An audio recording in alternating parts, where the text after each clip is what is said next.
যে first time দেখেন আমরা সবাই কিন্তু এই যে সুন্দরবনের কাছাকাছি চলে আসতে পারছি।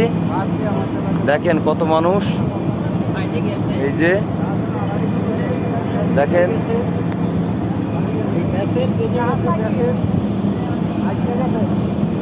তো অলরেডি জাহাজ ঠেকে গেছে বন্ধুরা। দেখেন আমরা কিন্তু খুব বিপজ্জনক একটা পরিবেশে আছি, কি বলবো আর কিছু বলার নেই। ওই যে প্রোপেলার অলরেডি চালু করে দিছে, এখনই দেখবেন এখানে ঝড় উঠে যাবে। এই যে দেখবেন এই যে নিচে অলরেডি কিন্তু পানির গোলাপ্ত সৃষ্টি হয়ে গেছে, কিছু বলার নেই, জাহাজ থেকে গেছে, কিচ্ছু বলার নেই। তো এই এত বড় কোম্পানির একটা শিপ এই যে জাহাজ থেকে গেছে, কত ডলার যে তাদের এখন খরচ হবে তা বলে বোঝানো যাচ্ছে না আপনাদের। তো সবাই ভিডিওটি দেখতে থাকুন, কি পরিবেশে আছে দেখুন।